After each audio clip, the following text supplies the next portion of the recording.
Hello, Hello, hello. hello, everyone. It's us. I'm just showing this off for a second. Don't Yes. Don't be fear not. Be not afraid. be not afraid of the cosplay. It'll be off in like 2 moments. Biblically accurate cosplay. No, hello, everyone. We're here. We're gonna talk about Alchemy of Souls. We're like real excited to talk about Oh yeah. Alchemy of Souls. Uh, we may have become super fans of this show over the past Oh couple man. months, and we are the only two Nunas who watched it. So we were like, hey, let's have some fun. Let's talk about Alchemy of Souls. So for like the first little bit, we won't do anything spoilerific. When the We'll be spoilers good for the first for the while. first little bit, but then We will warn we we will warn. cross Yes, that bridge. we will make it very obvious when the spoilers Because we be will a get to that coming. point because we have some stuff to say about that. The show's been over for like a couple weeks now. We felt it was, time enough, for those. later on in the live stream. But we'll Yeah, let you know. later on, yeah, worry not. So yeah.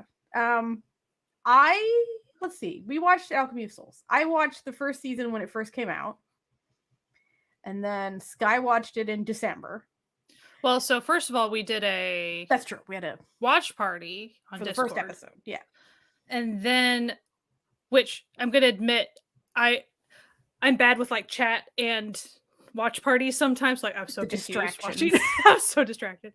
And then I think I watched a couple more episodes as they were airing, and then I got distracted with other stuff, and so I didn't then I knew I would like it probably a lot, to where I then purposefully waited until it was about time for season 2 to drop. So then I binged. I pretty much had to re-watch most of it anyway. So then I binged the whole thing. And then you love And it so much. then I was being painstakingly having to wait for every episode of season 2 to drop. So like that's And then what I was you also got your husband Hello, addicted to Lucy. it.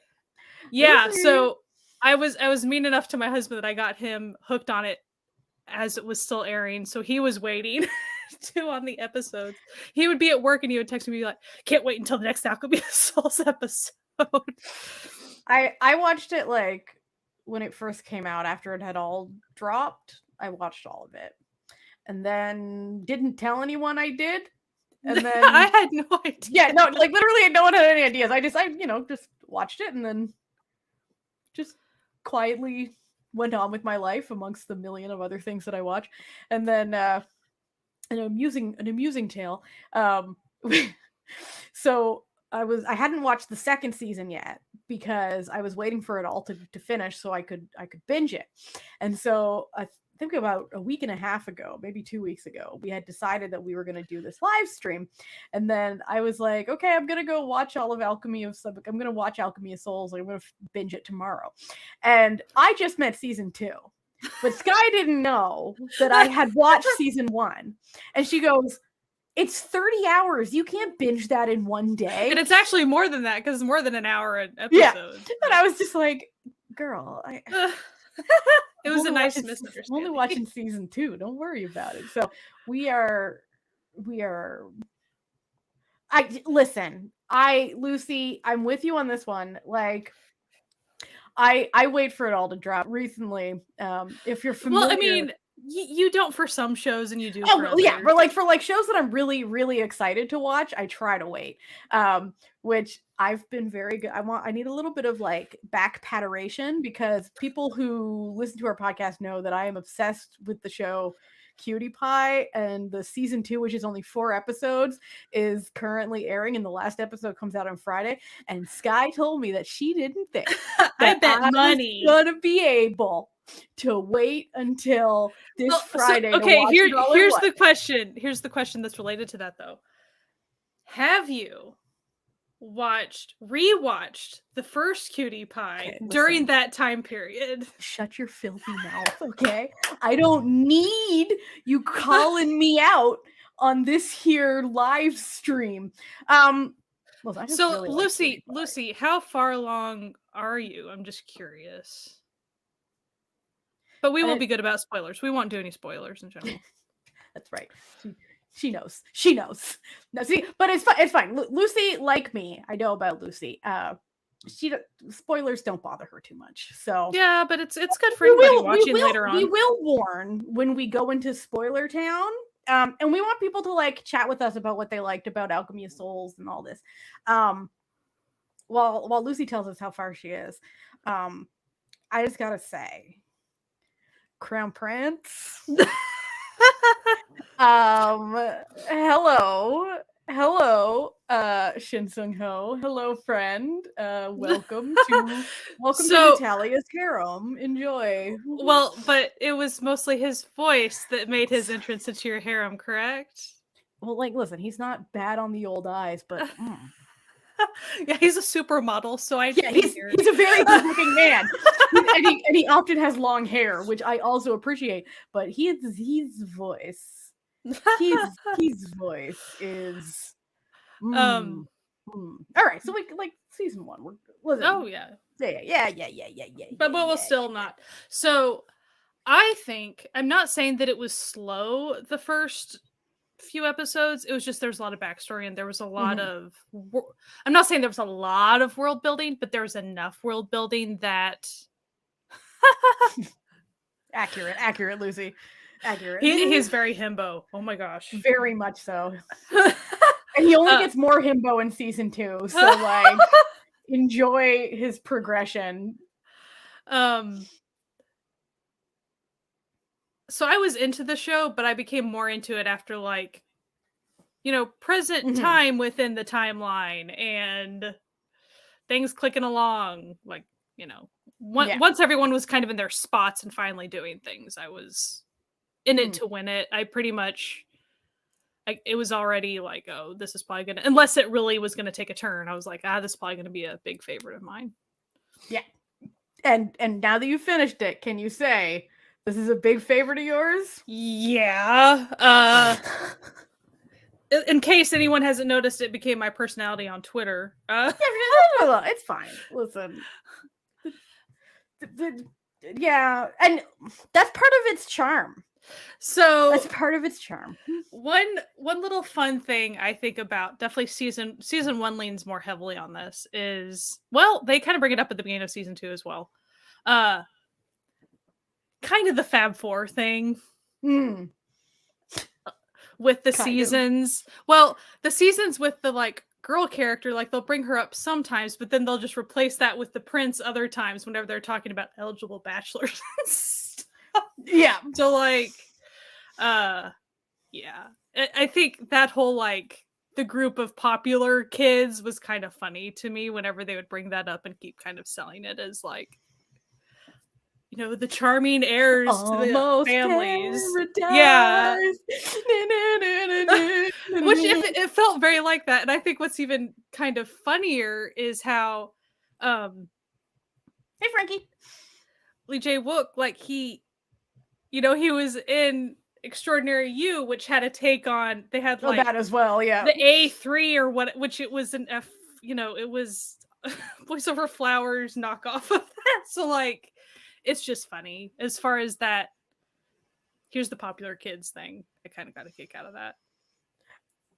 I really enjoy anything fantasy, and I listen on TikTok. I'm sure there's something, and if there's not, we can probably make it happen. I really enjoy anything fantasy, and I like Saegooks, and this is not a Saegook. Okay, I need to point out. This is not a Saegook. This is a fantasy of Korean historical aesthetics in the same way that something like Game of Thrones and Lord of the Rings is a fantasy of like European historical aesthetics. And I found the costuming interesting as far as like the fact that they did just like, no, we're just like pretty much sticking to mostly Korean historical, and like they changed up a little bit, but as far as same hat, like similar hats and stuff, I was like, this is interesting that we're still doing this, but okay. No, but it's like, but it's just in the same way that it's like when you watch like, any high fantasy epic made in the West, it's just basically like medieval attire. like medieval inspired stuff. So it's like it's the same thing. So I always find people be like, it's just a Segook with magic. I'm like, no, no, it's different. Which actually really brings up an interesting point, which really frustrated me when I was like watching Arthdal, because they were like, oh, this is just like a cheesy Game of Thrones. I'm like, no, it just has medieval aesthetics, you dummies. Like, what are you talking about? Anyway, Arthdal's a whole other story. I'm sure later in this year, once season 2/3/4, I don't know what, the way that it was split up was very weird. I'm sure we'll have more to say on that. But yeah, and I loved how they sort of like mixed in like modern elements to make it very clear that this is not supposed to be a Segook. Like a character would have a mullet, and then what's her face earrings, had those, like incredible like acrylic nails, like those. Oh yeah, her nails were always nails fire. were so good. Like, I was always like, dang, you have magic nails. So like basically what I really liked about this is that this was like Korean aesthetic high fantasy. Mm-hmm. And I'm here for that, because I feel like there's always a place for all sorts of different high fantasy epics. And this is exactly what this is. And it's literally the same genre as like Lord of the Rings. Like that's the genre we're working with here. Oh, like, let me tell you, those Junoan ladies and their style, chef's kiss. And you know what else I really liked about them is that they were kind of better than everyone else at everything. Did anyone else notice this? There's the husband. Hello, Eric. Welcome to our live stream. I didn't know he was coming in. That's funny. So I they were so much more competent at things than everyone else. Yeah. Like, and they were just like, because you were presented with this group of just old crotchety men, and then this just absolute glamazon of a woman who is like, yeah, I have every single magical artifact that has ever existed, and I'm not letting any of you have them. Have a good day. Bye. Peace. And then like all of the bodyguards and stuff are women. Yeah. Yeah. I like it. And I feel like that, if in this world that's being presented, that makes sense. That would be like, yeah, this is a matriarchal clan, that this is what's happening. Well, I mean, and I will say one thing I noticed, and it's how they decided to build the world, and at least the way it's translated into English. So, know, as far as you seem like you had the mage dudes, yeah, and then you had the priestesses, and they were women. Like, yeah, there was like a delineation somehow, but it was the same thing. It's sort of like they kind of made it seem like though that the priestesses like were kind of more on the divine side of, like, they didn't go far into that, but they kind of kept on talking about divine powers with them. And then when it was the mages that they would discuss things, it wouldn't really. But then you could still like with like Naksu, she had the same power as the mages, right? Like, so it didn't really the exact same thing. But the reason that's why I kind of thought about it, because of Naksu's abilities and the fact that she pretty much was able to do all the mage stuff specifically. I was like, it's interesting that it was a gendered thing, it seemed, as far as there were no women within that school, the mage school. Bye, Frankie. But it kind of seemed like there was no reason that they shouldn't have been, considering Naksu could do all that. But I will say this, that fantasy, no matter where you are, it still reflects real world situations, which is that men create dumb boys clubs for themselves for no reason. And I feel like the priestesses, they were just mages. They were just like, listen, we're just gonna call ourselves this, so like we don't hurt their feelings, but like we're just as good as they are. Don't even worry about it. Because the two women, like the mom and the daughter, they didn't have divine powers. Like, the divine powers were just the oldest daughter who went missing, right? Right. Like, they just had regular mage powers. Except that they also had every single magical artifact that ever existed. Yeah, exactly, Lucy. It's like the golf thing. Like, it's just, they can't help themselves. But, this show is so good. And so in season 1, we get to know Noxu. Yeah. And Jung So Min is amazing. Always. She had, you could tell she had fun with the like comedic stuff that her absolutely does. She did. She's always so good in like these sort of comedy roles, but I really enjoyed also, I always like when the main female character is the smartest person in the room. Because like, now, no offense to most straight men I know, but it's very rare if I'm in a mixed group that a straight man is the smartest person in that group. I'm not talking about like they're stupid. I just mean, listen, if you're listening, you know what I mean. You know what I mean. Let's not pretend like you don't know what I mean. And it's not because of like women are inherently smarter than men. It's because of socialization and all sorts of, factors that like make men stupid. And so it does make sense that like no one would suspect that this dude's maid is the reason why he doesn't suck at everything anymore. Like, she's like a puppet master. And it's, the classic, behind every man is a woman who he doesn't realize is making him do things. It's accurate. Yeah, exactly. Most of the show was her conning people into doing everything she was going to get done anyway. It's wild. I love this show. Also, it was kind of funny, like the romance aspect, how like with the prince and all these things, like you could tell there was attraction or at least desire of her attention on some level, or desire for approval, kind of. And she just didn't care. Like she would play that she cared. She would play the social aspect in order to get what she wanted. Yeah, but she really never cared. Like I felt like the prince and her was just like, so the thing about fantasy, sci-fi, and all this is that most of the time everything that it's about can be have like real world reflections, and so like things that characters do can be commentary on things that happen in the real world.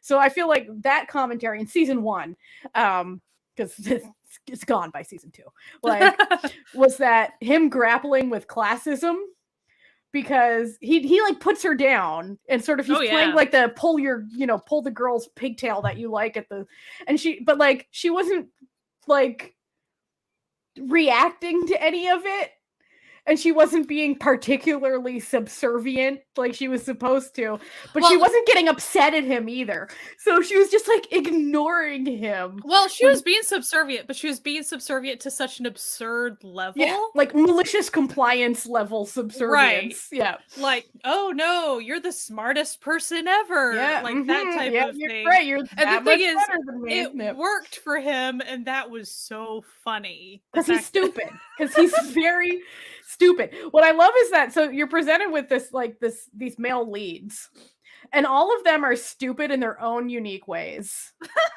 And like, I think that So Yul would be so offended if you called him stupid to his face.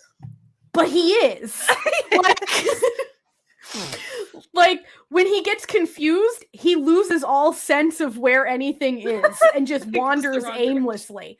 Like, yeah, listen, the crown prince, let's just admit it, had a bit of a degradation kink, just like a little bit. And he was the sweet summer child. Yeah, he's sweet and he goes through it. He has quite an arc. What I do love is that all the characters on this get their own arc. even though the arcs are all tied together. So it's Actually, not like he is summer. Isn't his season summer? No, he was yes, fall. he was fall. Sorry. Yes. The other guy, like, the other guy was summer. The other guy was summer. Yeah. The girl was spring. The other guy was summer. Whose name is okay. He might have been my favorite character, but he also had a mullet. So like Park Dong-gu. Yes, Dong-gu. Like, listen, you see a mullet, Natalia goes, "Hello, friends." Hello, friends. But yeah, no, it was really quite fun, and it was written by the Hong sisters, which, okay, mixed bag. They're always a mixed bag, right? So you never really know when you go to watch a Hong sisters drama if you're gonna get like. If you're gonna get Hotel Del Luna or you're gonna get Master Sun, you don't know. So like, what upset the apple cart in a good way? Like, I think Hotel Del Luna upset the apple cart in a good way to where Hotel Del Luna, did it have comedy? Not really. Like, no.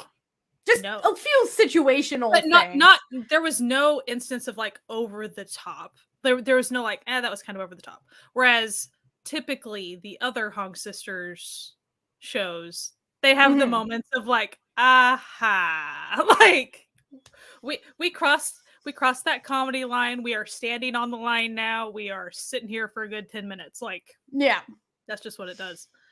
So definitely Alchemy of Souls does have that. Yeah. Some. It does have literal comedy arcs, and like it'll have like relationships that are purely comedy. Like the Crown Prince and Ook and Naksu. It's all just comedy. It's just right. Him and that turtle comedy. Just pure comedy. And also the director, it's incredibly nicely balanced, as Lucy said. The director, he's directed some real bangers. So like, did he do both seasons? Let me just quickly double check this. Yes, he did both seasons. So his other credits, Bring It On Ghost, fantastic supernatural comedy horror. He did What's Wrong with Secretary Kim, which is like the gold standard for rom-coms like these days, right? Yeah. He did Let's Eat season 1 and 2, the good seasons of Let's Eat. Don't bother with season 3. It was a just bizarre it was a bizarre idea that should have never happened. He didn't do that one. And he also did Touch Your Heart, which is cute. You can see like his style in which by the way, I'm a huge fan of his because I watch so much behind the scenes stuff, and he is so hands-on and friendly with all of the cast that I got a really big kick out of that. And you could tell it put them at ease, and it made for like a really fun work environment for everybody. And I really thought that was cool.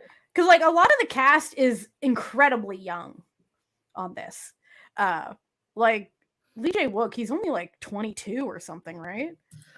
He's born in 98. No, he's 24 now. So he's 24. But like Jung So-min of like the main cast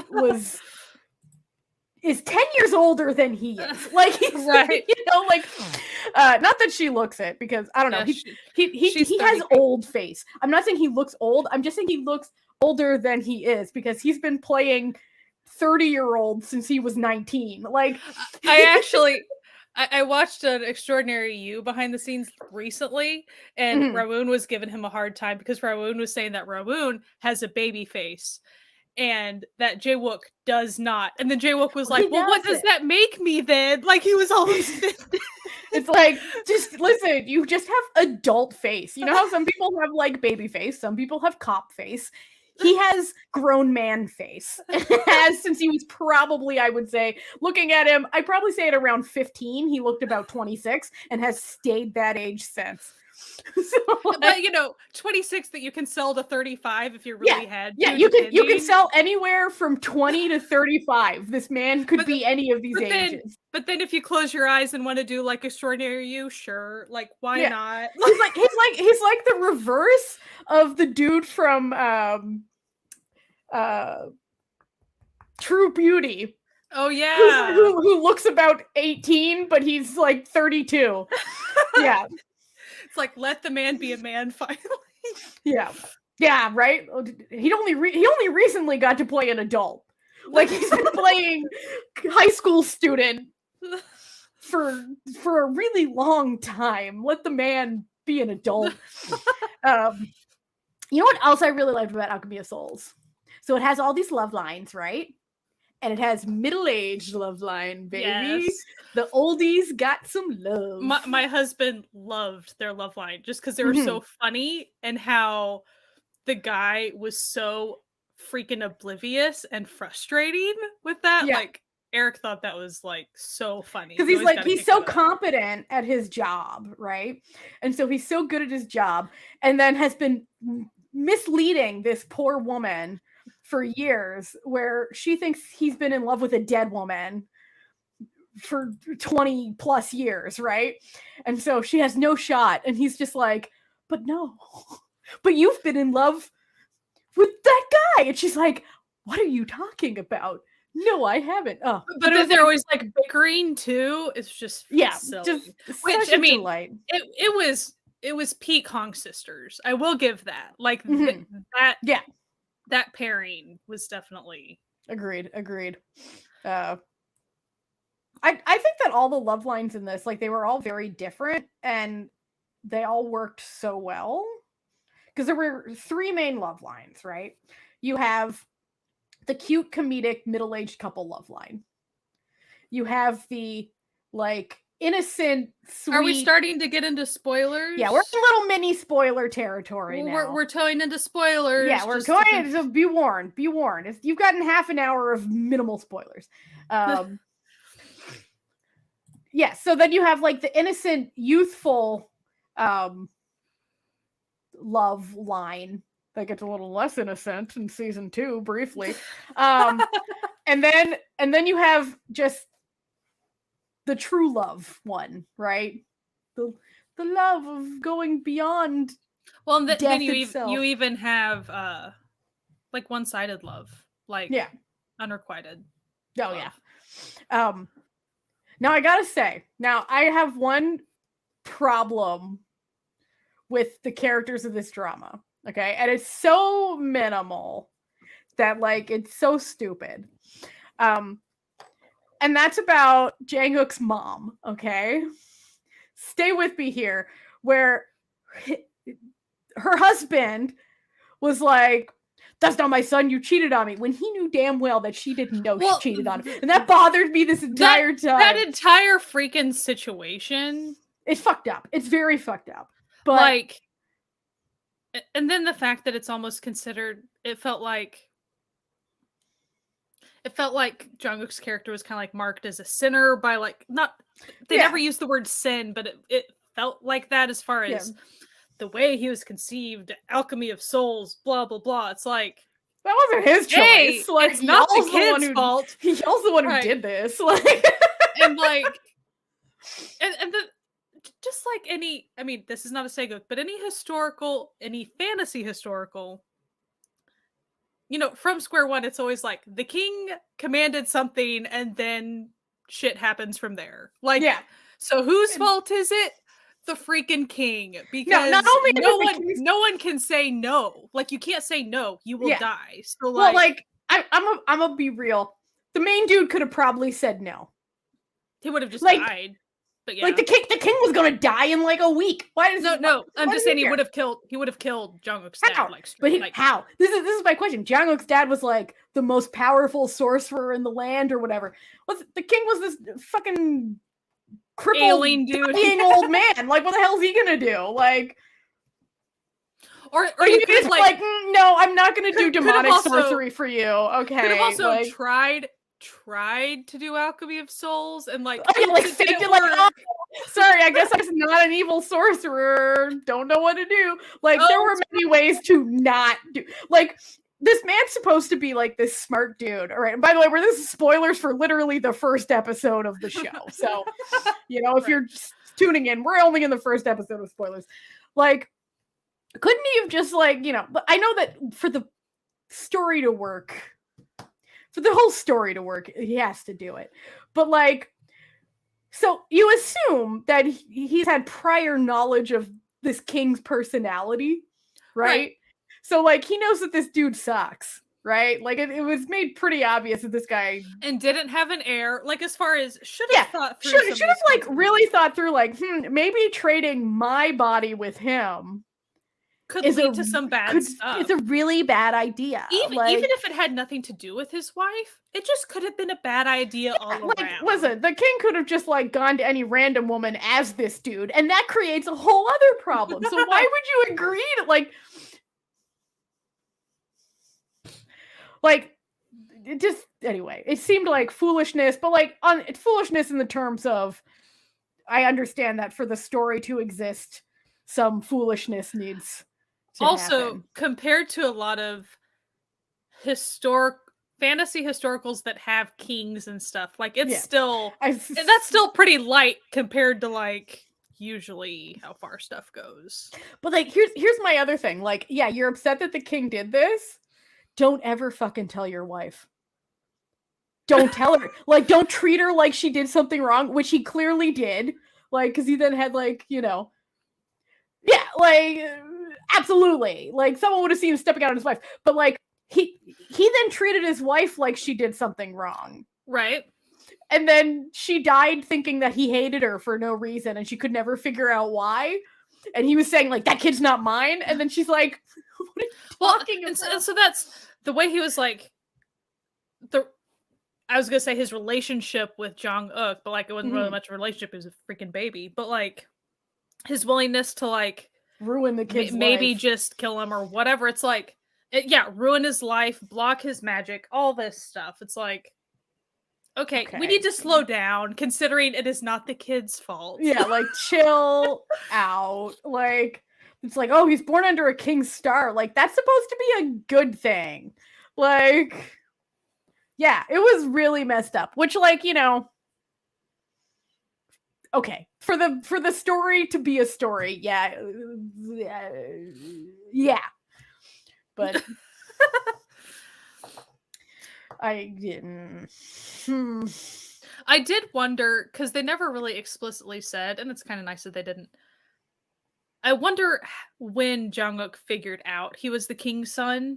That's also like, it just said born. I don't know if he ever did. It just says born under the king's star. Well, but as far as he was conceived when the king was in his dad's body, so like, as far as whose son is he, do we really need to like? I feel like you don't really need to explicitly tell him. The dad tells him the story, and he can figure it out from there. You know, like, he can just be like, okay. No. Well, but that's the thing. What I was saying, though, is I think that Jong-uk figures out from people like hinting towards him like pretty early on. It seems like he figured it out. Mm-hmm. Like, I feel like he figured, like, he knew he wasn't his father's son per se. Right. Like, even though they look alike, and the maid servant Kim was like, no, your mother would never do that. Your mother was a stand-up lady. And like, and you know what? And this does lead into like the Park Jin character, because Park Jin was willing to pretend, like, for Jang-uk's sake, that it was him. He was willing to be like, I slept with your mom, just so you don't feel bad about this anymore. Just, you know, but like, and he was basically his dad, like, because there was his his de messed facto up dad kind of. Yeah. I just love that character so much, the Park Jin character played by Yoo Jun Sang. Yeah, but the way he kept blocking his ways of unlocking his magic, learning things, like, pretty frustrating on that front. Yeah, but like, at the same time, because he had promised the dad, who was technically like the leader of the mages, that he would do it. But he was not expecting old Naksu to come in and just underhandedly ruin everything they'd spent 20 some odd years doing by just sheer shenanigans. I love Naksu Mudok so much. Like, Yeah. Just so funny. And also, right in the beginning, when the character meets Jong-uk and she just hates him, like bratty, like, Because he's a little piece of shit. and she's just figuring out that she doesn't have the physical strength, and especially no magical strength anymore, but not even the physical strength to do anything, and just so frustrated. She's like, oh, I would murder him in 2 seconds, but I can't. Yeah. I just love how she's just like so willing to just resort immediately to murder. Like she's just like, oh, this would make my life so much easier if I could just murder people again. Oh. Yes, listen, we love a good enemies to lovers in this house. If you look at my AO3 history, which if you do, keep it to yourself. But like a good enemies to lovers is always, But I also liked the time period where it was even, as far as on her front, friends. Like they were just like teacher and student and friends. Like that was they were nice friends moving towards a same goal. Right. And then the lovers thing just kind of happened, like, oops. Like, oh, dang, oh, caught feelings, damn it. And then she was so embarrassed that she caught feelings. Yeah. But that, but the fact that it was a very slow burn romance, which is...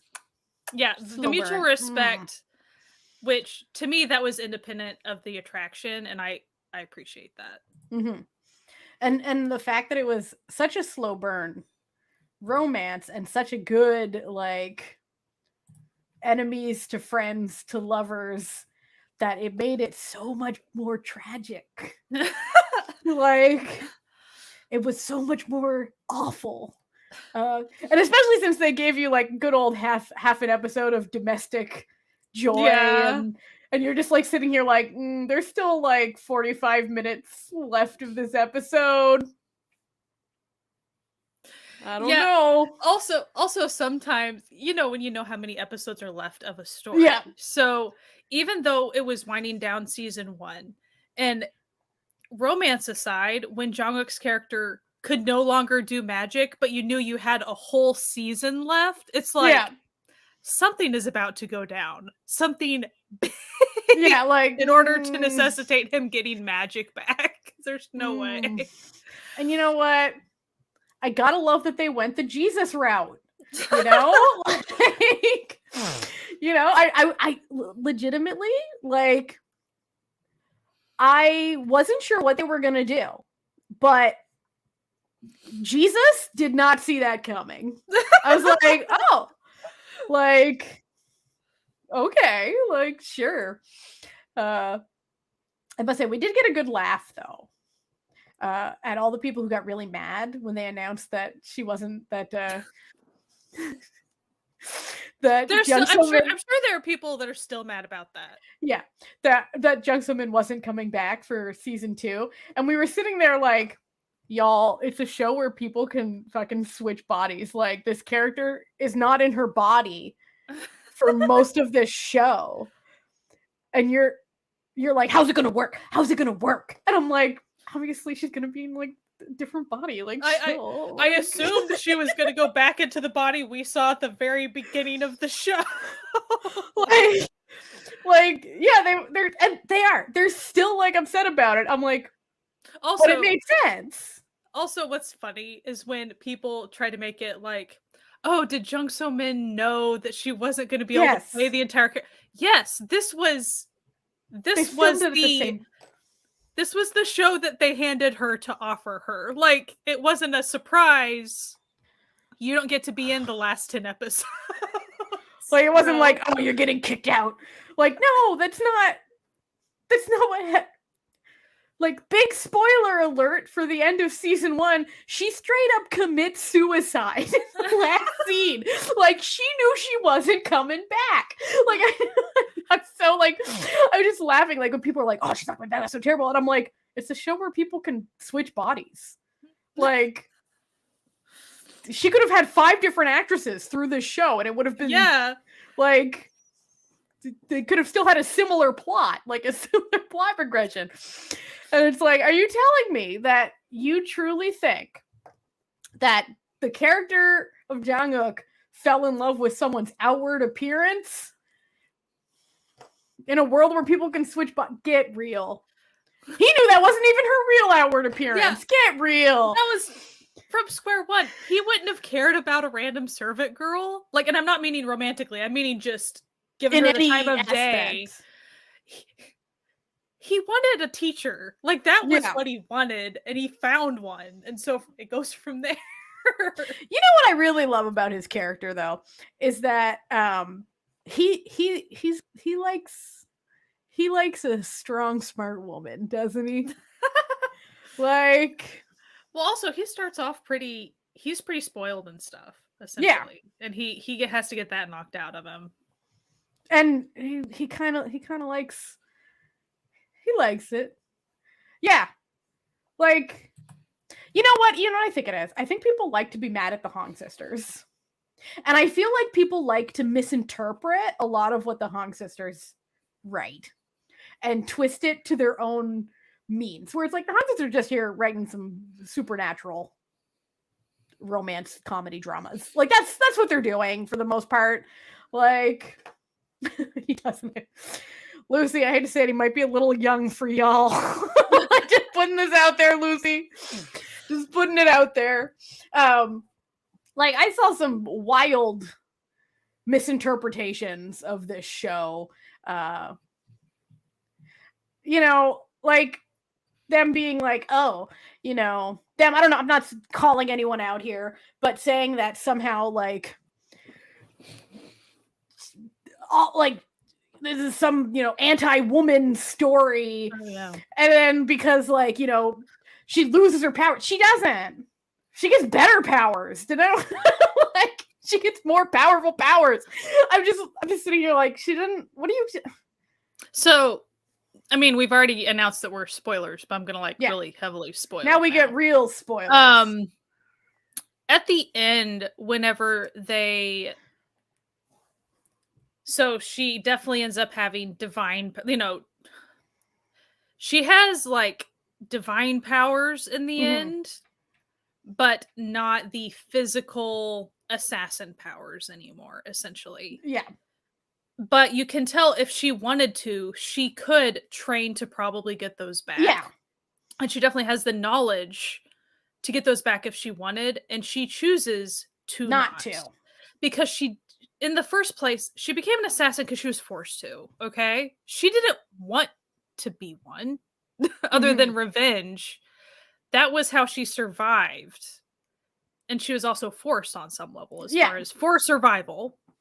So the fact that in the end she chooses to not want to regain her physical assassin powers, that's her choice. Yeah. Just like she wanted to go by her original name. She's allowed to pick what powers she wants to have or not. Yeah. And I think that people making it into a women have to have lesser power than men, blah, that is completely missing the point. She got to choose what she wanted to do. And I feel like it's a wild misinterpretation of the concept of power because, like, when people say that, all I see is you only think violence is power.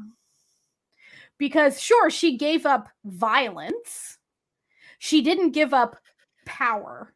Like, because you don't have, like, because, you know, what people think of, like, in terms of storytelling as, like, powerful characters are usually violent, strong men killers.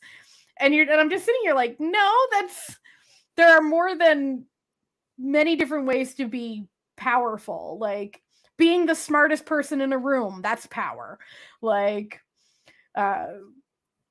knowing things is power. Like, it's not just punching people and stabbing them with swords. Like, you can do other things. And I feel like every time there's a story like this that sort of ends with this like aggressive sort of power, people are like, oh, like, that's like not a strong female character. No, that's not what that means. It's kind of like Hotel Del Luna. Like, and I'm not going to get far into that or anything, but essentially her power's tied to her job, which she doesn't really enjoy. She's kind of stuck doing. And then if that changes ultimately for that character, that's fine. Like, that's a part of the story. Like, I never see, I mean, I have not watched every Hong Sisters drama. I can't say. And I'm not, for instance, we can talk about Master Son all day and its problems. Mm-hmm. So, like, if we want to talk a problematic dynamic, yeah, we can talk that, but I don't think you're gonna find it, or you can pretend to find it in Alchemy of Souls. I'm gonna disagree. In my opinion.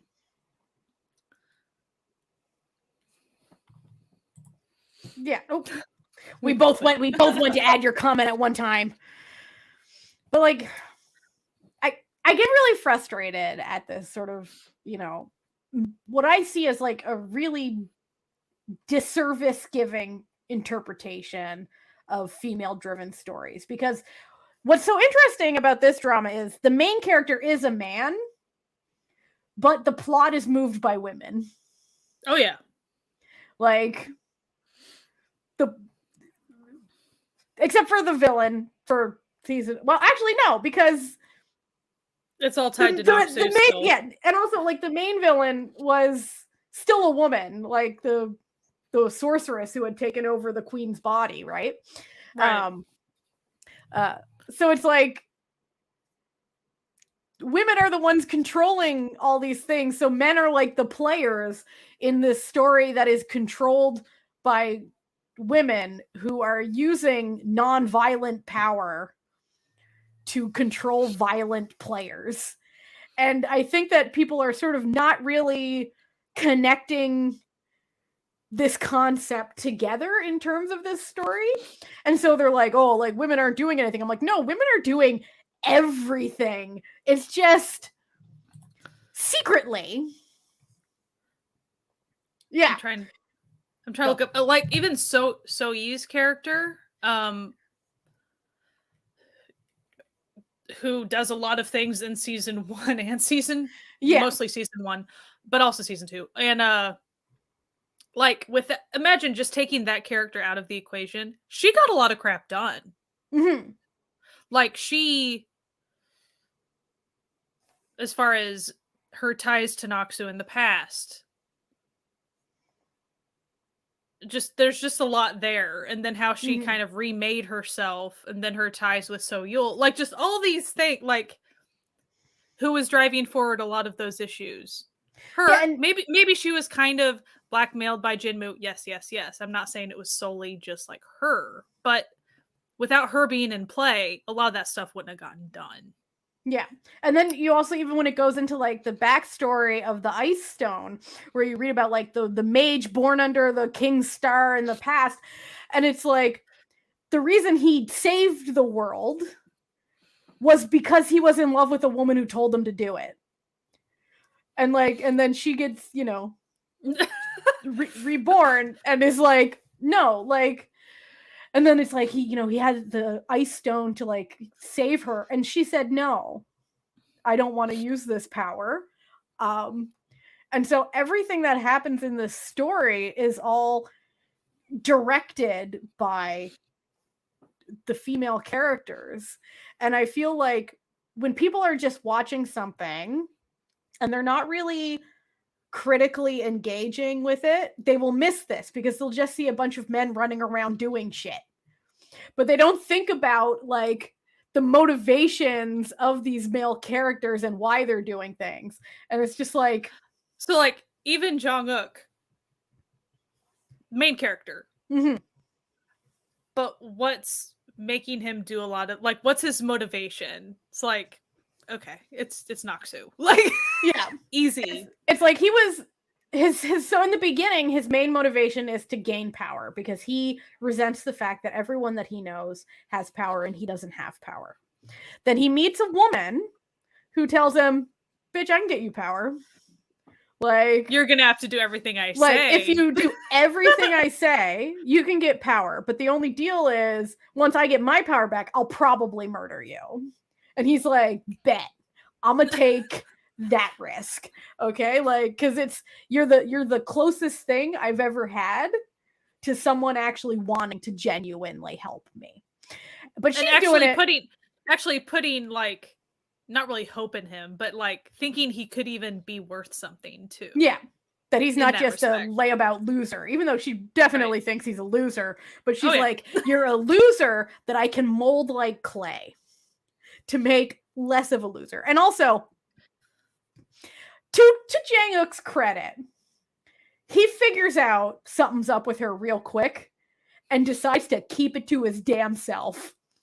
Like, because he knows what she is. Like, he figures it out. Like, he's the only one who figures it out for a suspiciously long amount of time, right? And he's just like, no, I'm not gonna say shit because I can get what I want. And then slowly what he wants because of her changes drastically. Oh yeah, Min Hyun. Listen, his character, the Sol Yul character, he done plays himself constantly. Like he's one of the few characters that up until season 2 isn't doing anything because like he's doing things because of women, but like sort of in spite of women, despite being the nicest one to women in this entire thing. Like he's the most respectful to women, but he's also the one doing the least at the direction of women. He's just doing his own thing. Like, but the Jenga character is I found him so interesting. Like such like a fascinating. He's just a fascinating character, especially in season 2. And his like, because in season 1, it's his like growth of him going from sucking to being a good person, and then season 2 is that all going to shit, right? And then season 2, you're presented with the hero's journey, right? Where both he and Naksu have a hero's journey that is a vastly different but connected hero's journey together.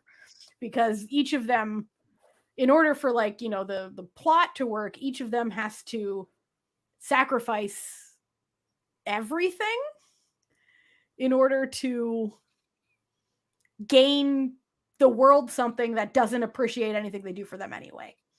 So it's a... And I feel like Naksu's character in season 1, she's doing all the work. And I'm not meaning because she's a servant or whatever. I'm meaning as far as figuring out how to fix him. Yeah. Strategically and motivationally and just the whole thing. And none of it came from a place of like attraction. It was actually her trying to survive. I mean, and she had motivation for herself to survive. Yeah. But like it was because her life depended on it.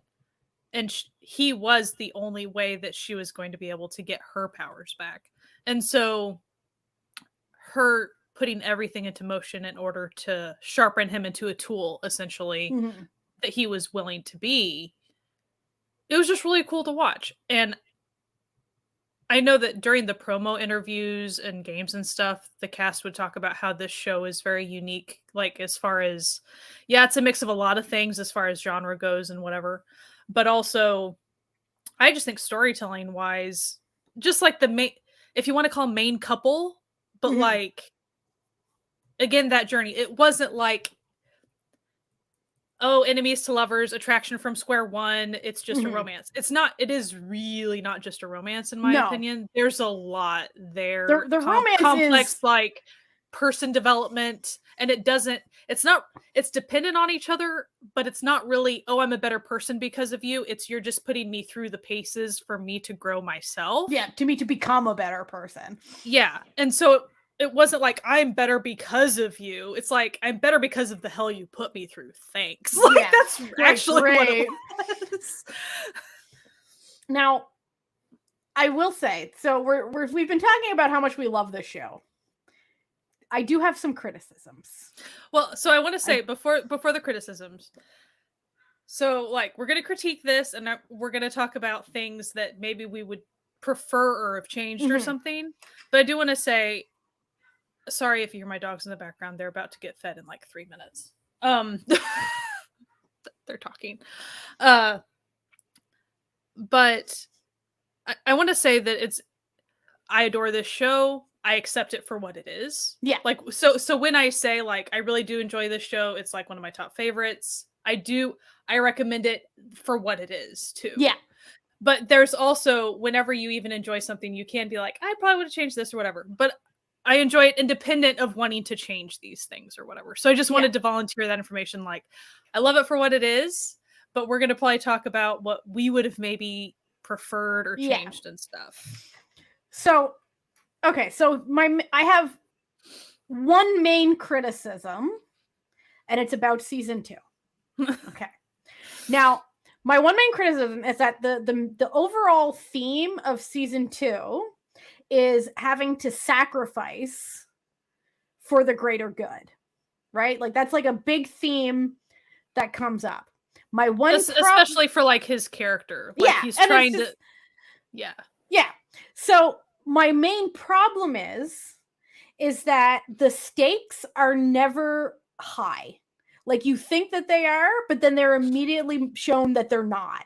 And that the only people who ever permanently suffer are the villains. And that's to me, that takes away the emotional impact of the story. You know what I mean? So this is the big spoiler now for anyone who's out We've there. already spoiled a lot, but like, we're really getting into big spoilers. Flee now if you have not watched if you want no spoilers anymore. If you're all spoilered out at this point. So you're presented at one point, there's this whole plot involving this mystical phoenix, dragon, bird, fire bird that's gonna come in. It looks like a dragon. It's a dragon, okay? Like, let's fucking dragon. That's like that's trapped inside a artifact in the, Chinoan's artifact dungeon, okay? Which, great. So it's like, well, if this firebird gets out, everyone's gonna die. Everyone's gonna burn. We're all gonna, like, hell on earth, literally. And so you have the two middle-aged women, right? So you have maidservant, and then you have like the head of Jinuan, whose name is Jin Ho-kyung. Okay. Who you believe sacrifice themselves in order to stop this from happening, even though they fail. Okay. And then you immediately have Park Jin, who's been just sort of being a nuisance this whole season. He's retired. Really bad food. Yes, he's retired and making a nuisance of himself to everyone he loves. He then goes insane and tries to get revenge because the woman he loved just died in this evil villain plot, right? And so he tries to get revenge, right? And absolutely, she is the worst mom. Yeah, like, listen, we will go over that because oh my god, K-dramas have given us some bad moms, but she's a bad mom. So like, then he gets killed by the villains, except that he doesn't, and they didn't die. And this has really bothered me because if there's absolutely no stakes for the good people, like if the heroes have no stakes, if they're never gonna die, and they're not all like Jang-uk, they're not Jesus, they're not gonna like resurrect after 3 days, you know what I mean? Like, if there's no stakes to their existence, then there were never any stakes or sacrifice to begin with. Same thing with like, and I'm not saying that So Yul's character needed to die, because he wasn't even in that moment of stuff. It was a whole separate issue with the blood parasite thing. But he survived. Yeah, he should have died. They all survived where they should have really. They should have 100% been just dead as doornails, you know. Or even if you want to bring one back, fine, whatever. Like, yeah, maybe he survives, you know, because he just got stabbed a few times. Like, you can come back from that. But like, none of them died. Yeah, exactly. It's like, and if you keep bringing people, like, there was this really funny video that I watched once upon a time about it was from the director of the movie Chronicle, which is incredible film if you've never seen it, talking about the death of Superman. And basically he said, if anyone can come back from death at any time, then the only thing that you've killed is death. And if you've killed death, you've made no one, if you can always just come back, no one is at risk. You know what I mean? Like if none of your heroes die, then, and this happens so much in K-dramas, like there's so many K-dramas that I've seen that are sort of like supernatural, where they were like really great up until they just like were like, oh, and by the way, that character that died, they weren't really dead in like the last 10 minutes. And I'm just like, this would have been a better story if they were just fucking dead. There's a very specific K-drama I wish to bring up, but I won't, because it's at the very end and it would spoil it. But yeah, oh my gosh, there's one for me too. There's one for me too, and it's from the past couple of years, and I really enjoyed it up until the last 30 minutes, and then I got so mad that like why are you psyching on death? Like then the death in retrospect has absolutely no impact. If only bad people die in your, epic fantasy tale of good versus evil, which is essentially what it is. If only evil ever has any finality to what happens to them, then you haven't actually presented a good versus evil plot. You've just presented a good trouncing evil no matter what, which we in the real world know. No, so spoiler for Sense8. I'll say this now because years. Yeah, so just saying, don't listen for the next 30 seconds. My husband brought up, because I asked him, was is there anything you wanted me to bring up about? Because I asked him how did he really feel about the end, and he said it felt like Sense8, because the Sense8 ending was such like a ode to the fans type ending, and it was very a couple of them should have died.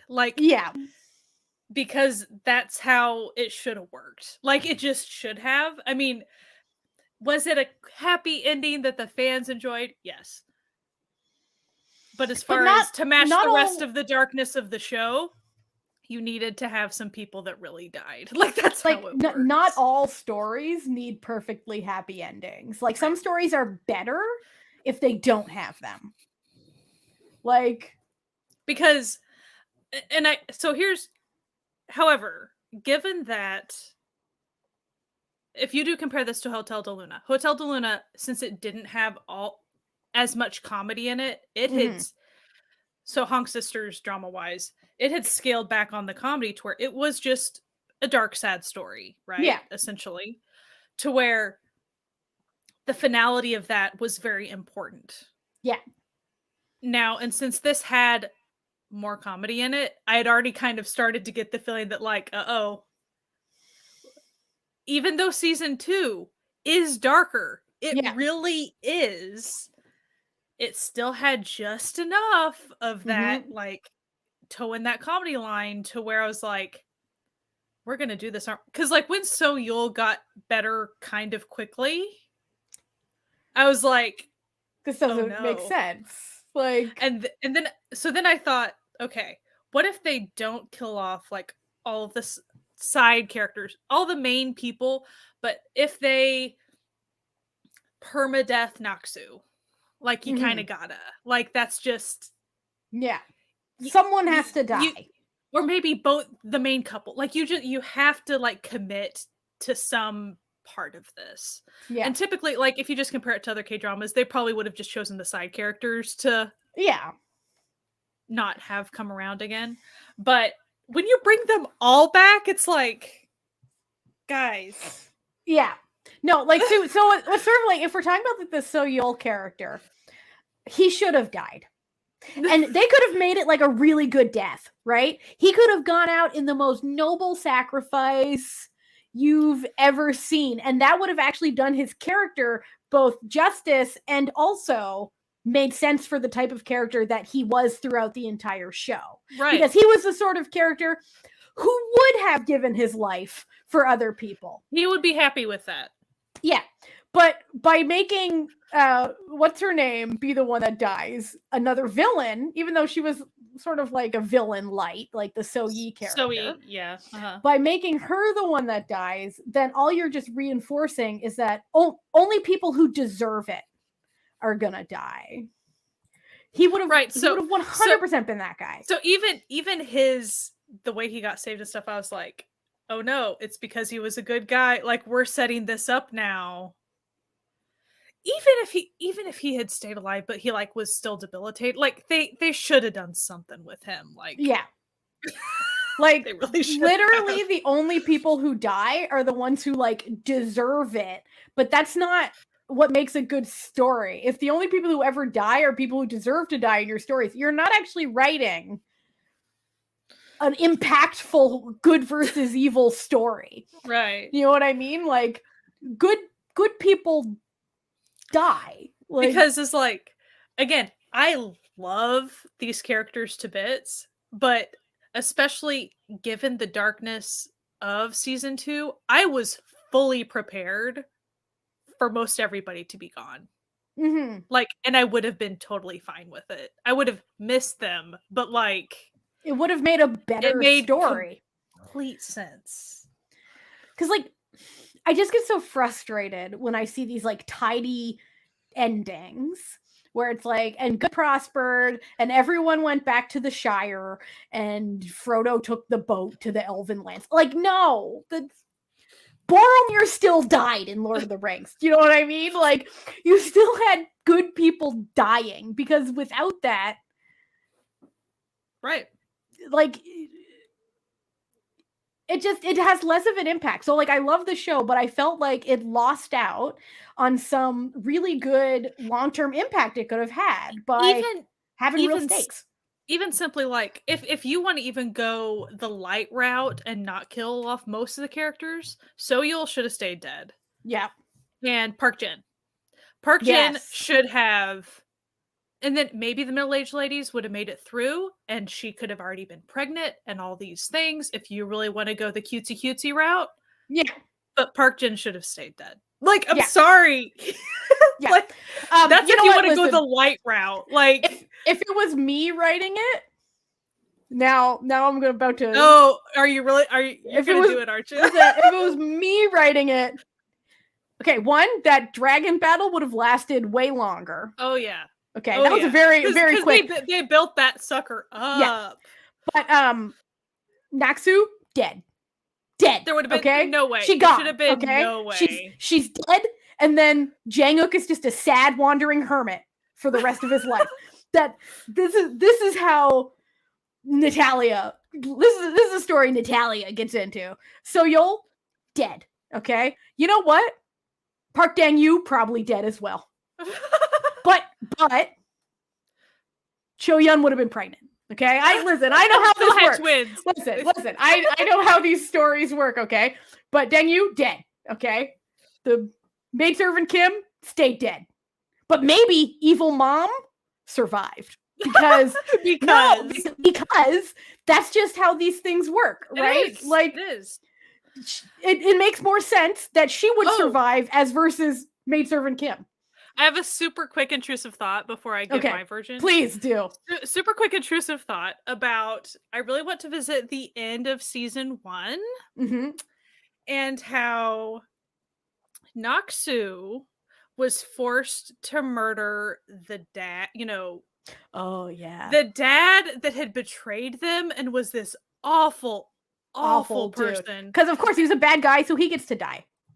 She should have murdered someone better. What I wanted to say about it was how the daughter was so upset about her boyfriend not killing Naxu in that moment. But he couldn't save the awful dad. Like, yeah. Like the dad who betrayed you and your entire family, like the dad and pretty much murdered your sister. Like, the dad should be executed. Like, that's just the way that is. I'm sorry. Like I get it. He's your dad, but like, I was so upset about that, because then even as far as into season 2, when she's just so upset about that still, and I'm just like, no, your dad was sucky. I'm sorry. You know what I would have done? Okay, because I'm the sinister evil person. I wouldn't have killed off dad. Okay? I would have had him run off, and then main villain dude, Jinmu, change into his body him. so Ooh, that yeah. he becomes the supreme evil, which then leads to a much better emotional impact. Because who gives a shit if someone kills Jinmu? Who gives a shit? Or But that like, random if she's then presented with, she and the man who loves her is presented with her father that they have to kill. That's a better story. But listen. I'm gonna quickly give my version of what, like, as far as who's living at the end of my Okay, version that I would yes. write. I was just listing off, like, if you're doing K-drama light, like, you would have killed off a couple. Yeah. I probably would have the main couple both dead. Oh yeah. Like, together. Like, it No, would have been a very... I like leaving one of them alive so that they suffer for the rest of their lives. That makes the stakes higher. See, I would be merciful and let them both die. Merciful deaths. but I will say, you have to kill at least one of them. Like, you gotta. Also, they are emotionally prepared to die, too. Yeah. So, like, it even makes sense. Yeah. Yeah. You know what? Listen, I don't need to AO3 it because there's another drama that fulfills all of my sadistic needs that I don't want to say what the name of it is. It's another fantasy drama that literally fulfills all of my sadistic storytelling needs. If you want to find out what it is, I don't see if I say it now while everyone's still thinking about it, it'll become really obvious what happens at the end. But just go to my drama list on my custom lists and then scroll down to number 6 on the top 11 dramas list, and then just watch that drama there if you want. So this person said, I expected Teacher Lee did not make it. He was the Yoda character in the show. To me, I expected Teacher Lee to do more stuff, maybe be the sacrificial lamp, like, whatever. Like, there should have been more death, Dagnabbit. There really should have. No, listen, you know what it should have been? Okay. It should have been that in order for the Firebird to, like, dragon, that you have to actually sacrifice a human life for it. Then you have a whole range of great characters that the villains can just straight up murder. Yeah. Like, and then you have, like, you can make it literally any of these characters. They should have killed more people, is what we're saying. Like, and again, this comes from a place, I love these characters, but So he's like built. He is built to die. Like, that character. like from like, listen, you give us this show that apparently has stakes where people will die. And then you present us the most morally upright do-gooder character that's ever been conceived, who has a history with, like, the, anti-hero. Come on. By not killing him, you've done a disservice to his character. Or even the emotional impact of the ladies trying to protect the rest of the world from all of the relics as that place is crumbling and all this stuff. Yeah. The emotional impact just goes away whenever literally it's like, gets erased in, like, the next episode. Well, and so quickly, like, it was just a couple of sentences and it's like, oh, they lived. Like, it wasn't even a process or anything. Like, it was it's not very even much like how they lived. It's just like, yeah, they lived. Don't worry about it. There was never even doubt. It was just like, no, none of those people died. I was like, no. Yeah, because that was like a really beautiful emotional scene of, them trying to save the world and ultimately failing, but, like, and then it was just like, oh no, they didn't, don't worry. And then you have the beautiful emotional scene of him going insane because the woman he loves just died in front of his eyes. No, don't worry, doesn't matter. Don't worry. Now, I think not only should the prince have killed his dad, should have killed his mom too. Oh, the prince should have had to murder both of his parents and take the throne. Because that means that everything that he went through then has an actual long-term emotional impact on him as a person and will reflect how he does his job as king post story. Right, like now him and his turtle was hilarious. Mm-hmm. Oh, the But turtle. Fucking turtle. you Love that needed turtle. to give his character just a little more gravity. And Yeah. yeah, make him sacrifice something. There something more personal than Because- simply just watching the whole Naksu Janguk thing. Because everyone believed that he was the one born under the sign of the king, right? The star of the king. And so he then has to live up to this. You should make his character have to live up to this fiction that was created for him. Right. Because someone born under the, the sign of the king has to make hard choices to save the world. And so even though he wasn't, make him operate as though everyone believes that he does, and so he has to also pretend like he does. Mm-hmm.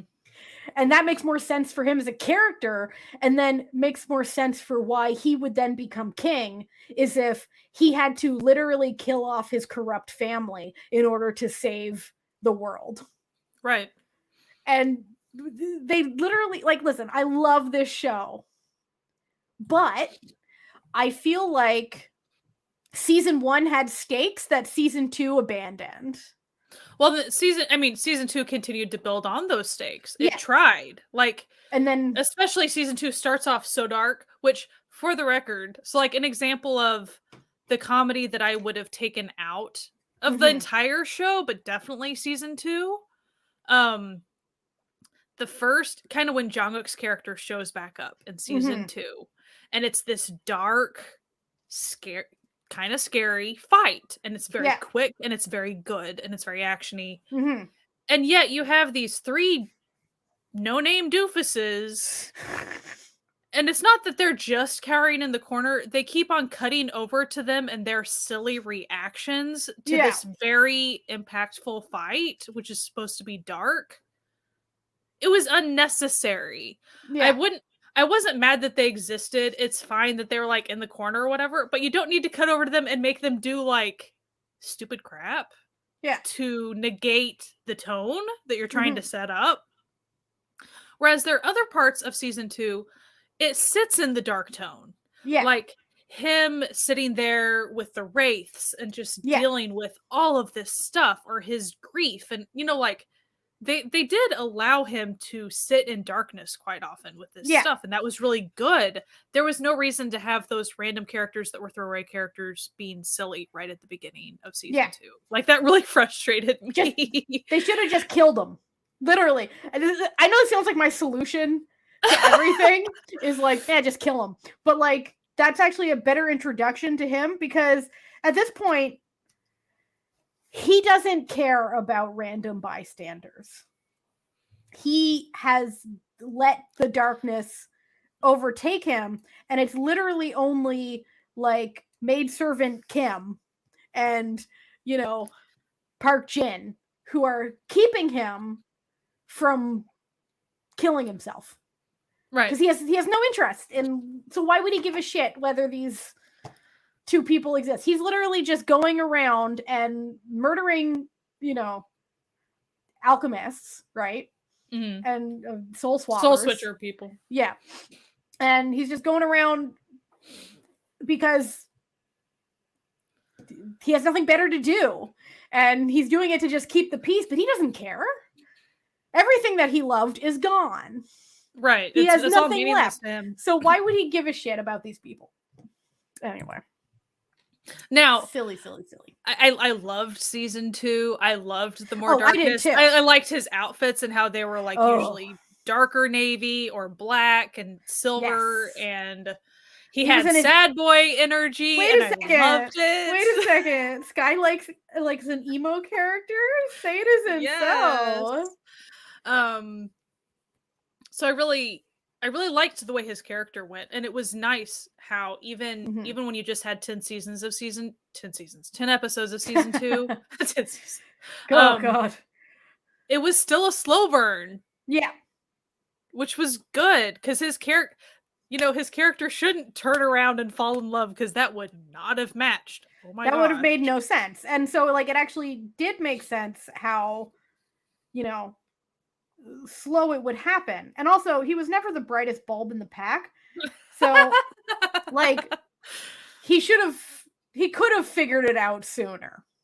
But that You mean wouldn't like make so sense. you'll figured it out and just didn't tell okay, anybody?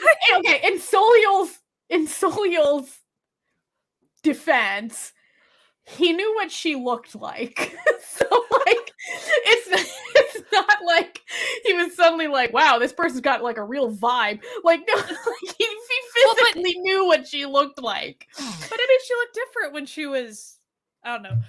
And that whole thing with like it's a different body. Like it's all a thing. Like it's anyway, I should have killed more people. I did appreciate you know, the character in season 2 of I'm looking for the actress. Where did you put her? Oh, it's because I'm on season 1. That is my fault. That'll do it. For staring at the wrong one. Go Yeon Jung, like she was so good. Yeah, playing she was. like 2 very different characters, but in one, and she was great. And I even saw like I guess there were people who were really not liking her trying to think of what the character's name is. Like the cheer, when she doesn't know who she is.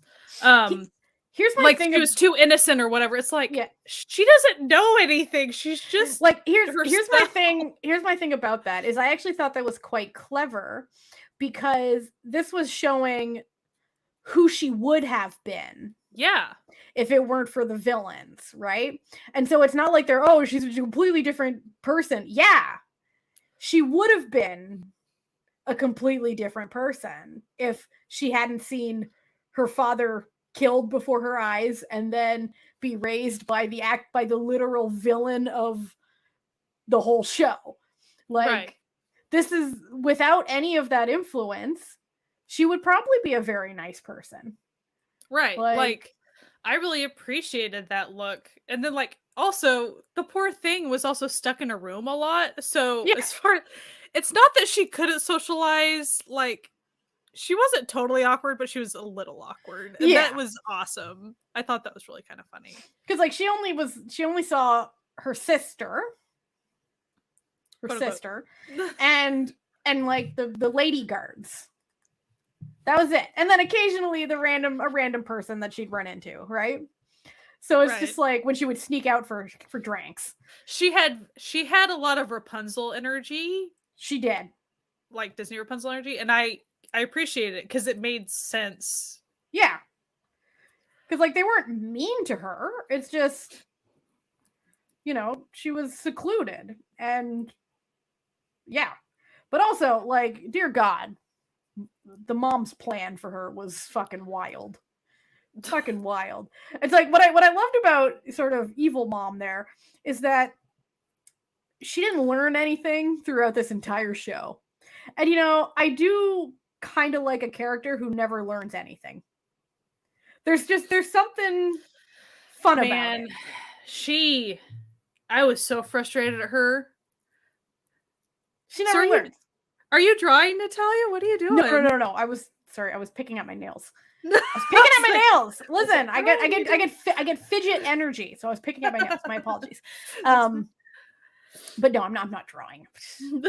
I can't draw and talk at the same time. That's not like a thing. So I'm like, what are you doing? Like, damn, this multitasking. She's wild. Yeah. But yes, the mom. Mm-hmm. But it's nice that she was evil without being the baddie. Yeah, which is kind of nice. She wasn't evil. She was just bad. Like, like I don't consider her evil because she didn't have like evil aims in mind. Like her goal wasn't evil. She just wanted her daughter back.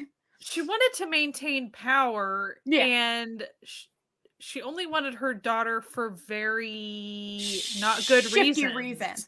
But like what I mean is in like the grand scheme of evil as presented by we want to destroy the world and live forever evil. Her evil was like just this well, is just saying she's evil. It's just a smaller that's just abusive mom shit.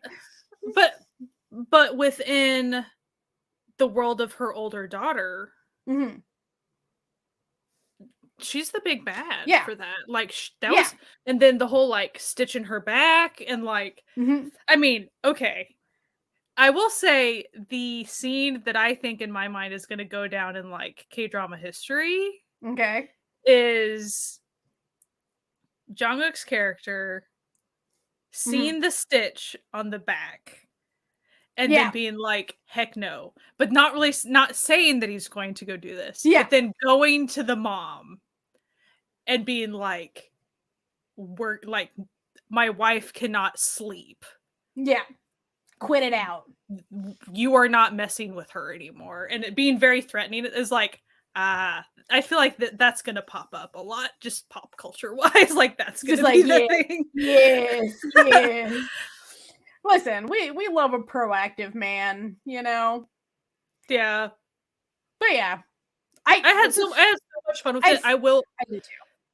To me, it's going to probably become a comfort watch, all these things. And so I really did enjoy it. I don't want everyone to think like, oh, Sky didn't like that much. I really did. Yeah. Obviously. Obviously. Where? Like obviously when we say things like, you know, our criticisms, we have criticisms for every show, even like the best shows that, you know, well, okay, maybe not the show Happiness. I think that's a perfect show, but that's just me. It is pretty perfect. It is a pretty perfect show.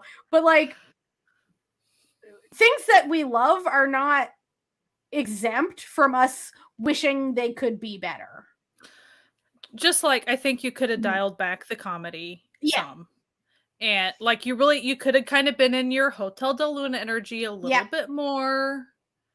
And I think like if you could have done a little comedy in season 1 and then season 2 just made it dark and just stayed in that and then killed off a couple people and you would have been better off. More death. This is like my solution. Like I truly feel like more shows like would benefit from more people dying a lot of the time. Like more death. Now we know that is not often a common sentiment for people. Yes. But my thing is like when I'm watching a story, I care about a story, you know? Like individual characters only exist for the narrative. So like if the goal is at the end to make everyone happy by having their favorite character be alive, then the narrative didn't matter. Right.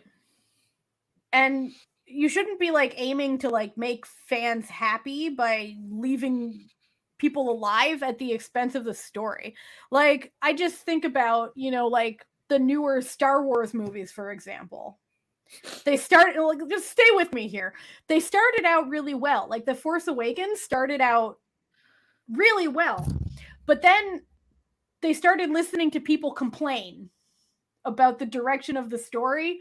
And then they just got worse and worse because they were basically crowdfunding complaints. I was totally fine with a lot of... Yeah, like I was... Listen, at the end of the day, it's fucking Star Wars. It's like, it ain't that deep.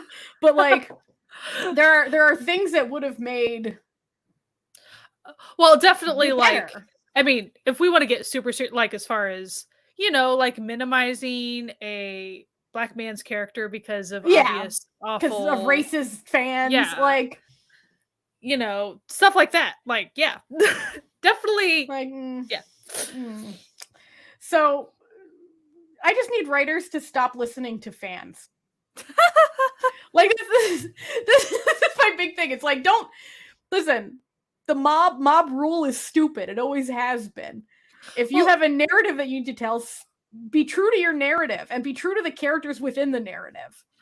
Well, and it's not... Like, I don't want to get super serious about this, but as far as, like, if you want to talk, like, was it called The Joseon Exorcist? Like, what was it called? Joseon Exorcist, yep. Yeah. So, like, if you give too much power to people that don't deserve it, it takes you to a very bad place, creatively, business-wise, livelihood-wise for everyone involved. It's a very dangerous, slippery slope. Like, and so, yeah. But like, I mean, they were halfway through filming that show when, because of specious complaints, I would say, in a fantasy show, in a fantasy horror show that very clearly said, yeah, this is fiction. Like, it's historical fiction. Don't worry about it. Like, there's zombies. Okay? There's zombies. Calm down. That they allowed people to get, like, so nonsensical about it that they literally put people out of jobs. It makes no sense considering we live in a world where kingdom exists, right? So, like, what? Just what? It's like people were getting mad about the bizarrest things. And it's like, on one hand, like, so I don't want to get into Chosen Exorcist that much, like, but yeah. I was just using that as an example, like, yeah. To get serious about that, the reason I bring that up is that's the furthest example of it. It's not even making it up that it leads to bad things to give haters too much power. It does lead to bad things. We have seen it happen. That's all I'm saying. We're not making that up. And anyway, like, when you allow, like, expectations outside expectations to, like, influence the story you want to tell, it's going to be a worse story. Well, I'm not saying that's what happened here. Like, I don't know. Well, and that's what I was going to say. I will say, so we don't know what happened here, but we do know this was not a drama that was, like, still filming as they were getting audience feedback. Yeah. That's not in this particular show. So we will say that we know that, we're aware of that. But the ending does feel like it was just a love letter to the fans, which there's a time and place for that. It's just I would have preferred a couple more deaths at least, I guess. Because deaths of heroes has impact that death of villains does not. Well, so we brought up Star Wars. So Star Wars, it would be like Obi-Wan Kenobi not dying. Yeah. Or dying and coming back like the next scene. It'd be like, okay, all the impact of that went away. Did he just fucking die? Like, sure, he comes back as a Force ghost, but he's still dead. You know, like, didn't I just see you get sabered? Didn't you just? Oh, sorry. Spoiler for a movie from the 70s. Obi-Wan Kenobi done die. And that's why literally one of my favorite Star Wars movies from this new era is Rogue One. Oh, so good. Because that was a movie that understood the emotional impact of sacrifice. The whole point was sacrifice. Yeah. And that's honestly the greater good. Like, so that's essentially Alchemy of Souls season 2. It kept talking about personal sacrifice with John Wick's character. He kept struggling with, like, he didn't even want to mess with the game because he didn't care anymore of like the world and crap. He just, because everything had been taken from him. Yeah, Rogue One. And then so then at the end he kind of accepts, like, I got to do what I got to do no matter what, even if that involves sacrificing her or me or whatever is going to happen. Yeah. And then no one dying is like, it's like, come on. No one dying, and then there being babies and all types of stuff. It's like cute. Yeah, like, sure, like, listen, you can still have babies at the end with people dying. Like, it's still possible to, like, people not, you don't have to kill everyone. Okay? But you could. But you could. Or, like, you could kill some impactful, because see, every time in a show like this that you kill a character, especially a non-evil character, every time that a show like this kills a character, it tells the audience that there are stakes in this storytelling, and that, exactly, like, that things that people are doing in terms of the story mean things. And if none of it means anything, because everyone's alive having babies at the end, then I always feel like when a show does this, I often feel like I just got cheated. Because everything I just watched had no stakes. So all of the sort of investment of emotional energy that I put into it, and that the characters were putting into it, has no payoff because everything is rosy and pink bows at the end. Like it feels like the deeper emotional energy that we expended watching it, that wasn't we got, you know, like that part why got did we care so much? to me, like, I'm not sure I felt shortchanged so much as I was like, the story would have been better. It just lost its gravity. That was most, like, as far as Yeah, listen, we've had some posthumous conceptions. We don't need that energy anymore. Listen, we already had Jesus, okay? Jesus was a character in this story. His name was Janguk. Like,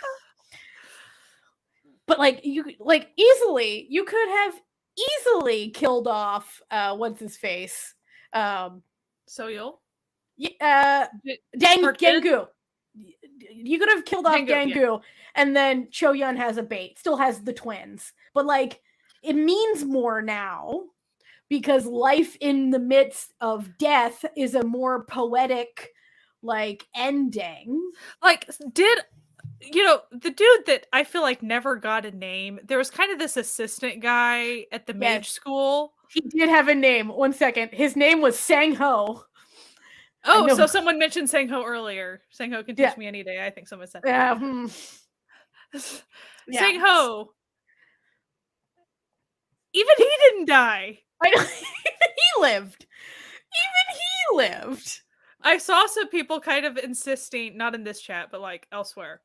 I saw some people being like, because at the end it was all, the the nurse, the doctor character, the girl doctor character,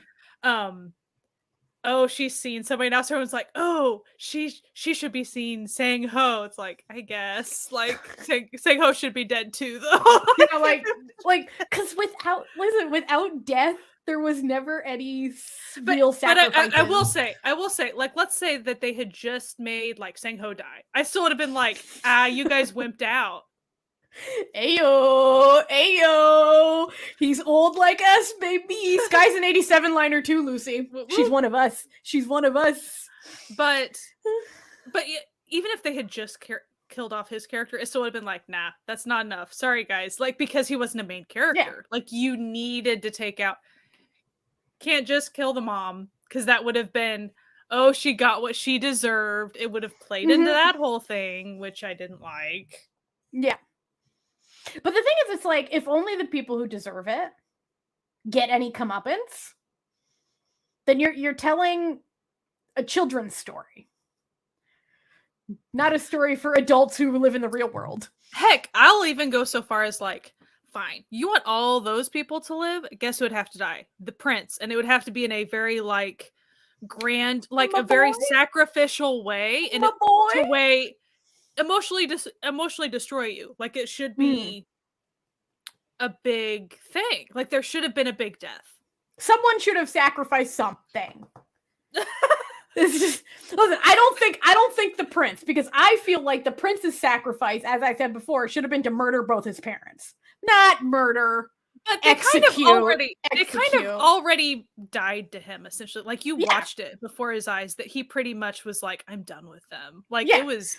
But like, there's one thing of saying you're done with your parents, and another thing of having to actually, like, Well, I was just giving an example of like a main character that would have emotional impact, even aside from like the main two or whatever. Or like someone, okay. A main character having a villain soul ejected into them and then having to be killed. That's a good story. Right. Like, instead of just like the random cousin. The thing is, the shit about the random cousin. The thing about the random cousin, I was like, he's sticking around too long. He's up to something. What I love is just like, as soon as like, what Jin Moo's in him, it's like suddenly he's got evil guy liner and greasy hair, and I'm like, okay, like, it's a little obvious that he's evil now. Like, calm down. I loved Jin Moo's evil guy liner. I know. It's so good. It's like, how do we know they're evil? the guyliner and they're greasy. Like that's how you know. But it's like who gives a shit if the evil cousin has Jinmu in him? You know who you would give a shit if Jinmu was in him? So-Yeol. If Jinmu had killed So-Yeol and taken over his body, that's a story. That's a wild turn. Like, even if it was Jinmu had went ahead and put like the king in So-Yeol or something. Like if someone is transferred into a good guy that they then have to kill, even though they know that their friend is already dead, but you still have to kill the body of someone you love. That's because we had a moment of that in season 1 to where Mudok thought that Jungkook's character, the Alchemy of Souls happened. Yeah. And thought that he was gone and that his body was taken over by that other guy. Yeah. And so she was trying to prepare to like make him go away. Like give him the old choppy chop, And then he's like, no, it's me. It's me. Yeah. And that's why the ending of the season 1 of Alchemy of Souls is so impactful, because you see her realize that she has killed the man she loves. But he's Jesus, so don't worry. And then, see, no, so true. So true. Like, exactly. And she then kills herself because she cannot deal with the grief of knowing of what she was forced to do. That's a good character story. That's a good story with stakes and like, anyway, so I just feel like while this was like a really excellent show, and I did rate it 9.5 out of 10. Okay? That's pretty high for you. It's pretty high for me. I really enjoyed it. What's another 9.5 for you? Okay, let's see here. Let's see. This is a nice part about my drama list. Okay, 9.5. Not Me, the Thai drama, Not Me. That was a 9.5 for me. That one. I do like that one. The drama Marriage Contract is a 9.5 out of 10 for old Natalia. Let me see a few others here. Score. Organized completed dramas by score.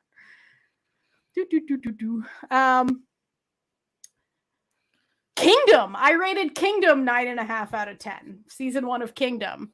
It's Okay to Not Be Okay is a 9.5 out of 10 for Natalia. Hospital Playlist. Ooh. And for some reason, 5 Enough and Go-Go Squid. But listen, those are emotional 9.5s out of 10 for me. Okay.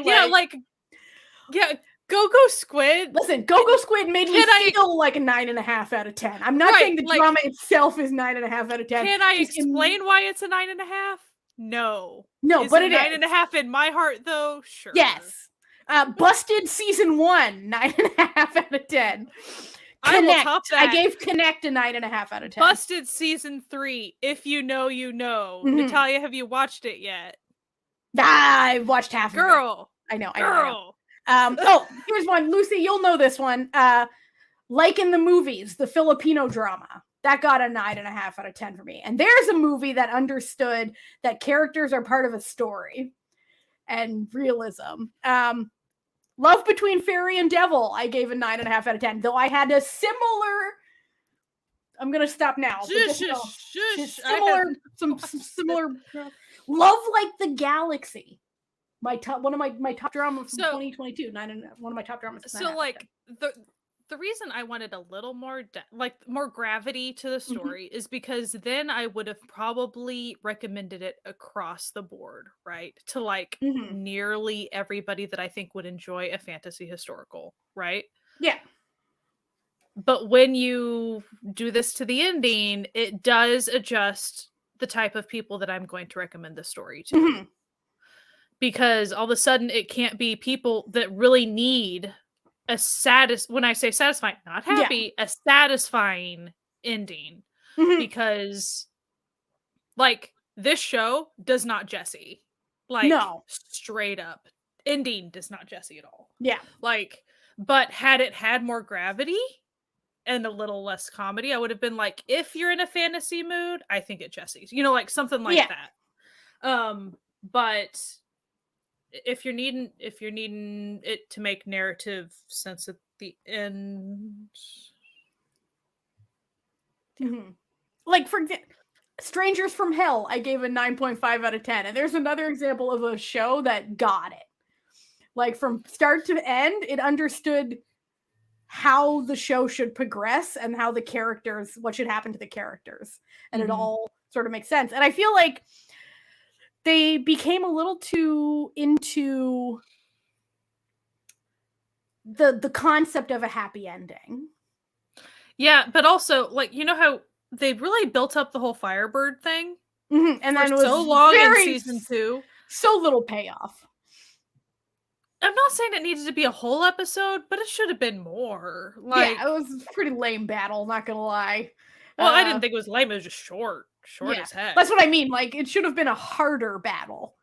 You know what I mean? Like, he dispatched that thing pretty fucking quick. It didn't seem like he broke much of a sweat, you know? One thing, so like, because I've watched all the behind the scenes stuff, one thing that I got a kick out of was Min Hyun was talking about in season 2 the battles, but so the types of battles like Jungkook would have versus what So-Yul would have. So Jungkook, because he was so powerful in season 2, he had really quick battles because his power was so effective against stuff. But Min Hyun was like, but my character's 6, so my battles are so long and they're so hard. I know, like poor guy. I thought that was really funny. He was like, it's awful. But yeah, like the thing about his character, he was trying to noble sacrifice so much. It was like, just let him. Just let him. Just like he spent the entire show trying to die for something worth dying for, and they just wouldn't let it. Like, the writers would not let him die. Well, give everyone let else the man die, but not you, So-Yul. You don't get. You get nothing. He's the true tragic character of this whole thing. He really is the sad boy at the end. He ends it like he's the only one who ends off in a worse place than when he started. Like, the only one who's not a villain who ends off worse off than when it began. You know, I would have if you have to even keep them alive. Like, I was ready for maybe fine, bring the main characters back, whatever. Send the main couple like off to the border and they're broken. Like, there was some sacrifice and they're just broken people. Like, something you gotta give, like, even if it's not death, you gotta sacrifice like health, something. Like, there's gotta be a trade-off. Lucy, I'm looking at a lot of these ratings and I've rated some wild things a 10, and a lot of them are rated 10 due to vibes and vibes alone. Well, see, like, I need to go through and actually do ratings, because pretty much I'm like, I really liked it. 10 right now, just because I haven't screwed with it. So, like, now that I'm over 200 dramas now, I should go play the What's Sky's rating game on stuff, if I can remember. Oh, what is it like? Listen, this is like a real interesting, what is Natalia's list at now? Because oh, I didn't mean to go there with it. Oh, it's fine. We're at 703. Listen, listen, Lucy. Actually, you know, this is fun. What did Natalia rate Dream Night? I always love these little things where I like try to figure out how, because I watched Dream Night many a year ago. Dream Night, it got a solid 5 from me. Listen, I appreciated Dream Night, but I wasn't gonna say it was good. But now the real question is, what did Natalia rate EXO Next Door? I was about to say, related. A 7.5. Well, that was all vibes. A story was being told with the bromance. Yeah, that's true. Listen. Seon's been telling us for years. Okay, just putting that out there. But no, like, I did genuinely really like. Genuinely, I really liked it. Liked what? EXO Next Door or Alchemy? No, I genuinely also liked EXO Next Doors because it's comedic gold. this the most unserious shit ever made, EXO Next Door. But like I am back now on what we're actually supposed to be talking about. We're actually talking about Alchemy of Souls. Alchemy of Souls. I really do highly recommend Alchemy of Souls. If you like watching spoiler things and you haven't watched it yet or you haven't finished it yet, I really do highly recommend it. Just know that they're all gonna live. Like, it's fine. It's okay. But because I liked the storytelling, I loved the CGI. I'm very easily impressed with that stuff, and I thought it was gorgeous. You already heard my complaints. The ending kind of, and then it's a little too comedic for my taste, but like it's still all of it together. I enjoyed so much, and they told a good, and like I thought it was a really good story, and it was unique. There was stuff that I hadn't seen elsewhere so far. And I love a good historical fantasy epic. Like I always have. It was when I was in high school. Those were the books I read. It was books like this. And I liked the magic. Yeah. With the swords, like I thought that was fun. Yeah. I thought a lot of it was neat. I don't remember now. I do feel like there were a couple of twists that I maybe didn't quite see coming. I don't remember what they were. I think there were a couple things I was like, oh, I didn't even consider like this thing happening. Didn't really consider the prince really liking a turtle that much. Like, whatever. I really don't remember what the twists were. You have pets. Like literally every day I wake up and I have a Chihuahua for anyone who's unfamiliar. He's the unofficial 5th member of this podcast due to a typo I made once. But and I wake up and he like snuggles me, like he sleeps in bed with me, and like I wake up and he's just like curled in next to me, and I literally go, I would fucking murder someone for you. Like I would, like if someone. What I see, it's all like a TikTok once. It's like, yeah, if you say you would like kill someone for stealing your dog, then you value a dog's life more than a human. I'm like, no, I value this dog's life more than anyone I've ever met. Okay, my little old man, my little bean, my sweetheart. No, but like, so I get the it's turtle. kind of like the girls who get it with John Wick, I guess, is what I always hear. Absolutely, like, it's like people's like, oh, John Wick, like that's so over the top. They killed his dog. Come on now. But what so I guess that is an example of what made it feel like squarely a Honk Sisters and not a Hotel de Luna version of Honk Sisters was the turtle. The turtle, and then the whole like, so Jungkook asking, why did you choose to like finally go against Jinmu? He screwed with my turtle. Like he fucked with the turtle.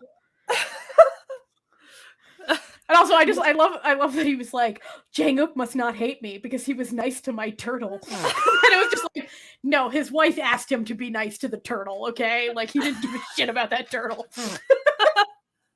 Fucking love it. I love it. But it's like silly stuff like that it exists for a purpose. And the purpose isn't necessarily to move the plot, even though the turtle was surprisingly integral to the plot.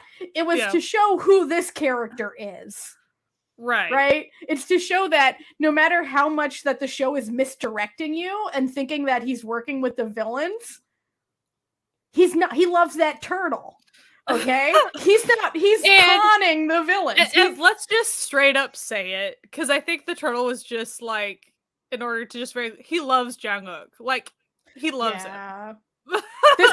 This could have been a wildly different story. I wasn't meaning that. I was just like, he's a simple boy. Okay, he loves his best friend Jungkook, who doesn't like him at all, and he loves his turtle.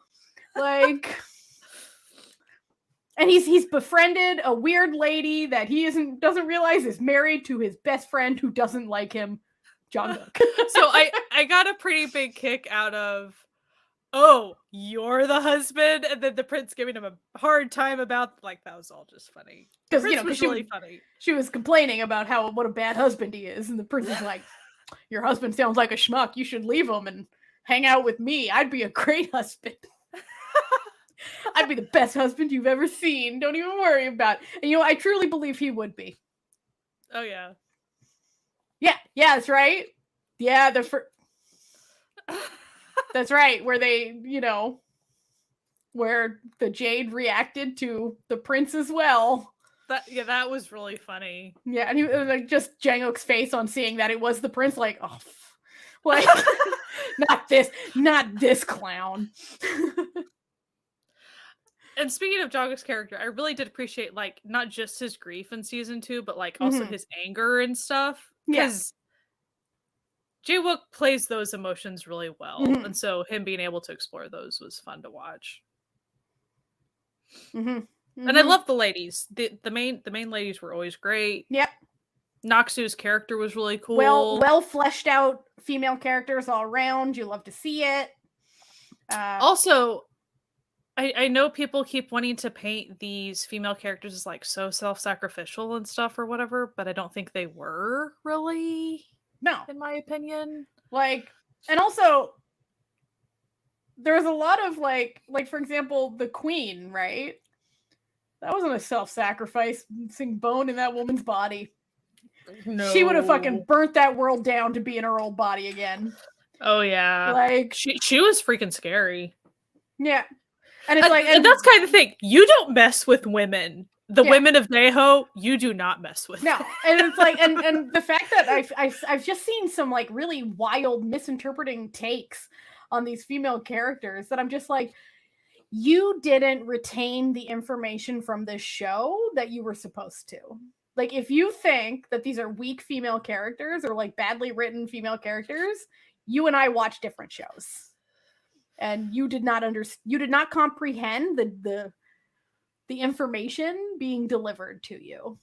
Because, like, yeah, there's plenty of shows that have terrible female characters. More than have good ones. So, I mean, as far as who is the main character, Jungkook is the main character. So yeah, you can say that. You can say that the main character is not really Naksu, but as far as who's the main plot of the show, yeah. Naksu. So, because sometimes the main character and the main narrative main character are not the same character. And this is an example of this because the main character is Jungkook. Like, the journey is him. It's his journey that is the show, but his journey is solely like tied to the narrative main character, which is a woman, which is Naksu.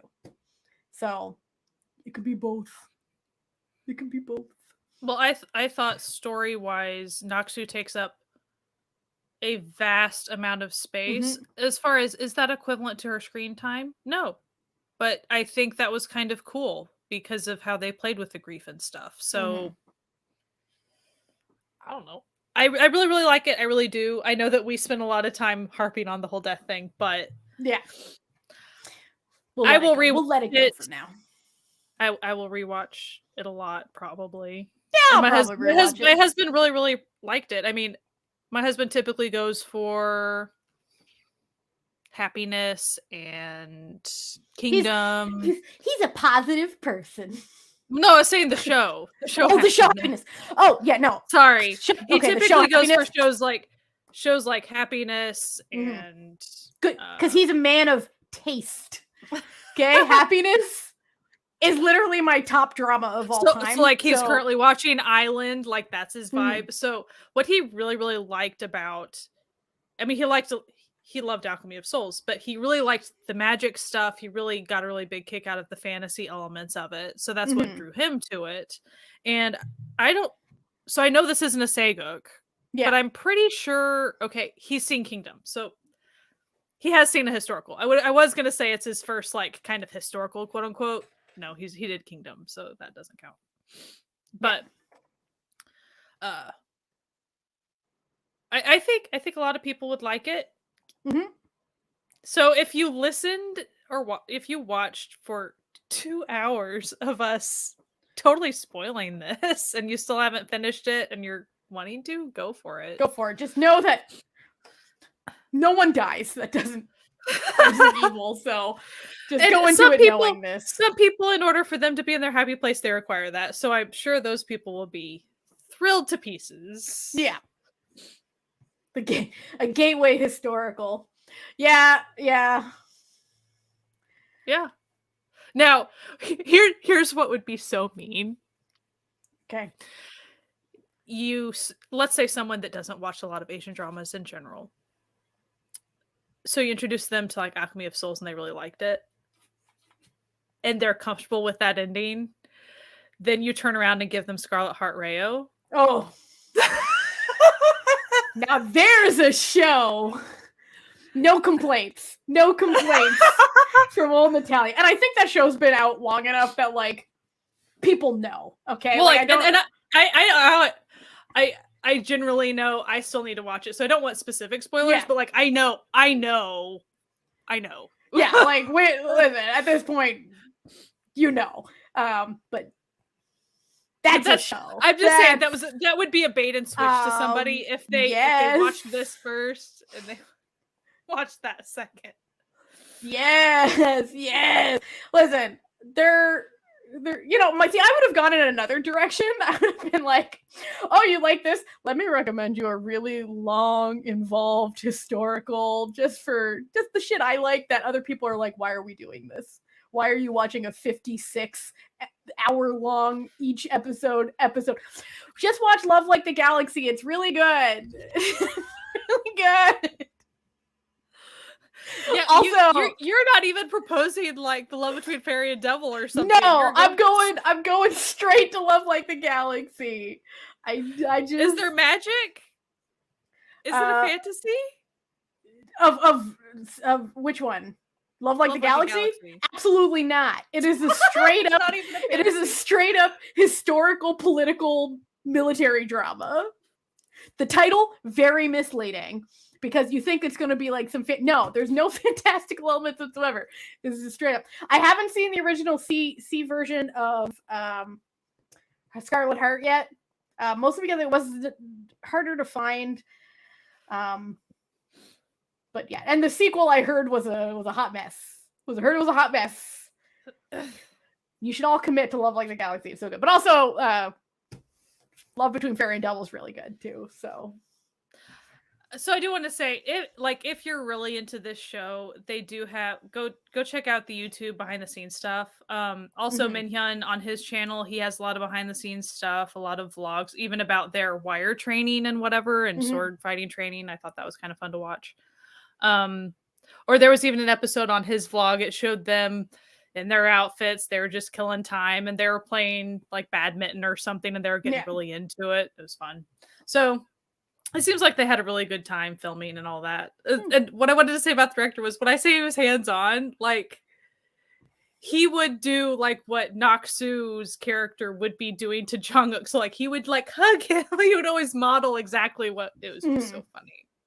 You could tell that everyone really likes the director. So, thank you for coming. As always, we have to put up the official YouTuber thing where we tell you to subscribe to our channel and like this video and tell people to come to our live stream. So our next live stream is going to be next Monday. So Monday the 30th, I think, right? I don't have a calendar in front of me. But anyway, whatever date Monday is, it's our monthly what's coming up next month TV wise live stream. It's a lot of fun. We always have a really good time, and we hope that you guys will come join us for that. Now I gotta look. January 2023 calendar. Yes, it is the 30th. So Monday, January 30th at 8 p.m. Eastern Standard Time. So we hope that you come join us. Anyway, thank you for coming to this really long love fest about Alchemy of Souls. We hope you had a really good time. And yeah, thank you for listening to us. And, we'll see you next time. Bye.